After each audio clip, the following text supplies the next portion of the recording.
Arif Mohammed Khan, if I'm not wrong, ప్రస్తుత Kerala governor అనుకుంటేవారు. వారు అప్పుడు రాజీవ్ గాంధీ క్యాబినెట్ కి రిజైన్ చేసిండు. Being a Muslim I'm shameful.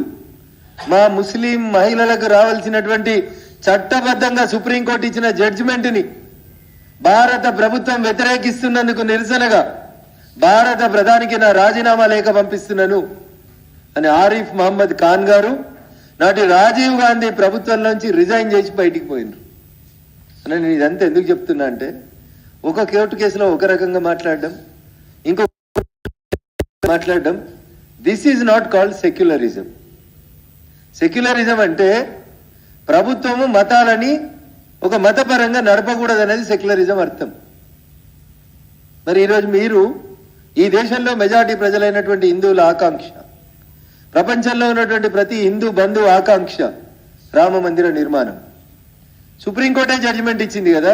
Raghunandan Rao గారో భారత ప్రభుత్వమో నరేంద్ర మోడీ గారో ఏకపక్షంగా తీసుకున్న నిర్ణయం కాదు కదా. 500 సంవత్సరాల పోరాటం తరువాత భారతదేశ సర్వోన్నత న్యాయస్థానం సుప్రీంకోర్టు తీర్పిస్తే రామ మందిర నిర్మాణాన్ని హిందూ బంధువులందరూ తమకు తోచినంత డబ్బులు ఇచ్చి కట్టిండ్రు. భారత ప్రభుత్వం కట్టలేదు. మరి ప్రాణ ప్రతిష్టకి మీరు ఎందుకు రావట్లేదు? రానోళ్ళకి సుప్రీంకోర్టు జడ్జిమెంట్ని అక్కడ గౌరవించని వాళ్ళకి నిన్న నోర్లు ఎందుకు లేస్తున్నాయని అడుగుతున్నా. అంటే appeasement of Muslims, just parliament elections వస్తున్నాయి కాబట్టి మైనార్టీల ఓట్లని దండుకునేందుకు చేస్తున్నటువంటి కుట్ర తప్ప ఇది ఇంకొకటి కాదు.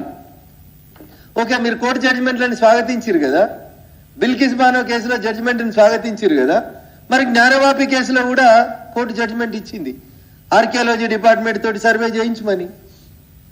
If you are not inclining towards minorities just for the sake of votes, then you also welcome Gyanvapi Masjid judgement.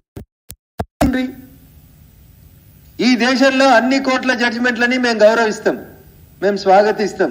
ఆ జడ్జిమెంట్ మాకు అనుకూలంగా ఉందా వ్యతిరేకంగా ఉందా అనేది మేము మాట్లాడాం. We abide the apex court of this country.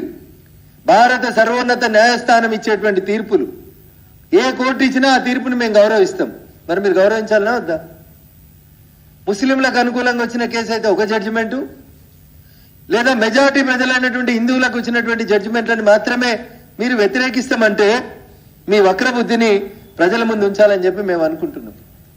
ఇంకొకటి జరిగింది, భారతదేశం ఇంకొక మేజర్ ఇష్యూ జరిగింది, రామసేతు.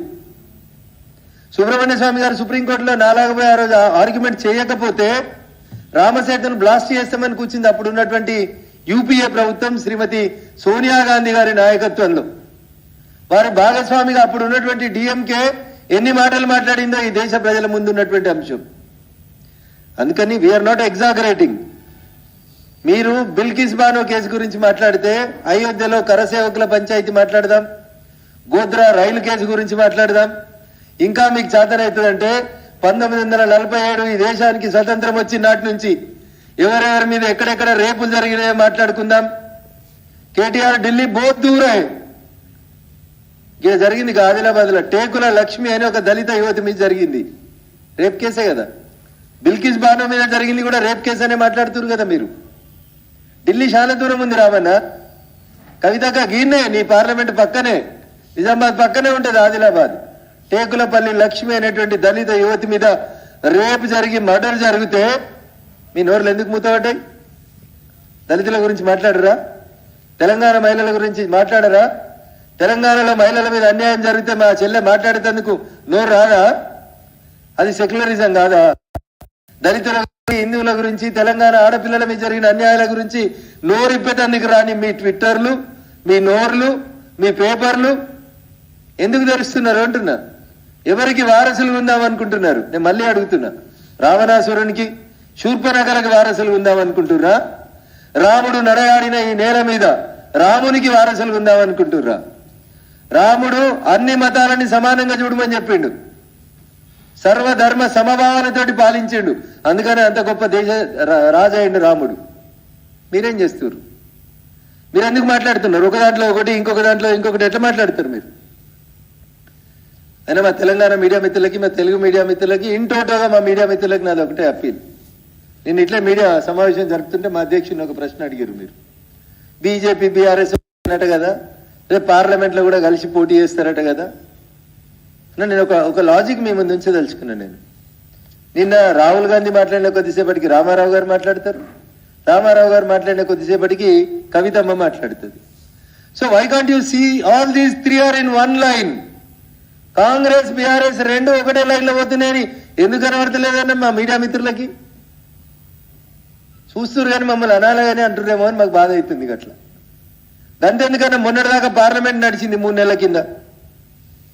ఫ్లోర్లో మీటింగ్ అడ్జర్న్ అయితే, సెషన్ అడ్జర్న్ అయితే పార్లమెంట్ సెంట్రల్ రాహుల్ గాంధీ కూర్చుంటే ఓ పక్కన సురేష్ రెడ్డి గారు కూర్చున్నారు, ఇంకో పక్కన ద గ్రేట్ కేశవరావు గారు పోయి కూర్చున్నారు. What is this indicates? Congress and BRS are travelling together అన్న రిపీటెడ్ గా చెప్తా ఉన్నాం మేము. మీరు వింటలేరు, మమ్మల్ని నమ్ముతలేరు. చివరికి ఒక మాట చెప్తా. సరే, మేము చెప్పినవన్నీ మీ కంఠశోషలా కనిపిస్తే గౌరవనీయులు తెలంగాణ రాష్ట్ర ముఖ్యమంత్రి యనుమల రేవంత్ రెడ్డి గారు తన నెల రోజుల పరిపాలన పూర్తయిన సందర్భంగా ఒక ప్రముఖ టీవీ ఛానల్లో కూర్చొని మాట చెప్పిండు. సార్ ఏం చెప్పిండు? యశోద దవాఖానకు ఎందుకు పోయినావు నువ్వని అక్కడ ఉన్నటువంటి జర్నలిస్ట్ పెద్దలు అడిగితే, రాహుల్ గాంధీ గారు పోయి చూసి రమ్మంటే నేను పోయి చంద్రశేఖరరావు అనే మాజీ ముఖ్యమంత్రిని చూసి వచ్చిన అని ప్రస్తుత ముఖ్యమంత్రి యనమల రేవంత్ రెడ్డి పిసిసి అధ్యక్షుడు తెలంగాణ చెప్పిండు. అంటే what is the line they are going? ఇవన్నీ ఏం కనబడతలేవా అన్న మా జర్నలిస్ట్ మిత్రులకి? అందుకని దయించి don't mix BJP with BRS please. We never align together, we never travel together, we will never travel together. One is east and the other one is west. అందుకని దయించి నా విజ్ఞప్తి ఏంటంటే బీజేపీ బీఆర్ఎస్ కలిసిపోతుంది అనేటువంటి ఒక తప్పుడు ప్రచారాన్ని చేసి మా కార్యకర్తల మనోధైర్యాన్ని దెబ్బతీయదని మీకు అప్పీల్ చేస్తూ, you will never travel together with BRS. BRS is inclining towards the Congress. BRS Congress కలిసే ఉన్నాయి. ఒక నాణానికి ఒకటి బొమ్మ అయితే ఇంకొకటి బొరుసు. మీరు బొమ్మను చూస్తే బొరుసు కనబడది, బొరుసును చూస్తే బొమ్మ కనబడది. కాబట్టి మీకు రెండు వేరువేరు కనబడుతున్నాయి. బట్ అవి రెండు కలిసి ఒక నాణానికి అటో బొమ్మ ఇటో బొరుసులాగా ఉంటాయి, కలిసి ట్రావెల్ చేస్తాయి. They will travel together. అందుకని అది బిల్కిస్ బాను కేసు అయినా, లేకపోతే పార్లమెంట్ సెంట్రల్ హాల్లో జరిగిన మీటింగ్ అయినా, ఆఖరికి మాజీ ముఖ్యమంత్రి గారికి ఆపరేషన్ అయితే ప్రస్తుత ముఖ్యమంత్రి పోయి పరామర్శించిన the line is same. Rahul Gandhi చెప్తారు, రేవంత్ రెడ్డి గారు ఆచరిస్తారు. బీజేపీతో సంబంధం లేకుండా BRS and Congress are travelling together అనేది మీరు ఒకసారి కోర్టులను గౌరవిస్తాం, మీరు కూడా గౌరవించురని చెప్తున్నాం. ఆ సంస్కారం మీకు ఇవ్వాలని చెప్పి మేము ఆ భగవంతుని కోరుతా ఉన్నాం. ఇప్పటికైనా మా మిత్రులు నమ్మాలని నిన్నటి ప్రెస్ మీట్లను చూసైనా ఆ ముగ్గురు ఒకటే లైన్లో పోతున్నారు. నేను ఇచ్చింది 3 జడ్జిల జడ్జిమెంటే, కానీ రాజీవ్ గాంధీ గారు చట్టం చేసింది 5 జడ్జిల జడ్జిమెంట్ మీద, ఫుల్ బెంచ్ జడ్జిమెంట్కి వ్యతిరేకంగా చేశారు. కాబట్టి దయచేసి నిన్నటి జడ్జిమెంట్ మీద మాట్లాడుతున్నటువంటి వాళ్ళు రామ మందిర నిర్మాణం విషయంలో వాళ్ళ స్టాండ్ చెప్పాలి. రాముడి విగ్రహ ప్రాణ ప్రతిష్ఠ కార్యక్రమానికి వస్తారా రారా చెప్పాలి. మరి అది కూడా సుప్రీంకోర్టు జడ్జిమెంటే కాబట్టి దాన్ని ఎందుకు గౌరవించారో కూడా ప్రజలకు చెప్పాలి. ఒక జడ్జిమెంట్ని స్వాగతించిన వాళ్ళు ఇంకొక జడ్జిమెంట్ని ఎట్లా అభినందించకుండా ఉండగలుగుతారు? ఇదేం ద్వంద్వ వైఖరి, ఇదేం సెక్యులరిజం? ఎందుకు అపీజ్మెంట్ ఆఫ్ మైనారిటీస్ ఎందుకు అనేది భారతీయ జనతా పార్టీ పక్షాన్ని చాలా స్పష్టంగా అడుగుతా ఉంది.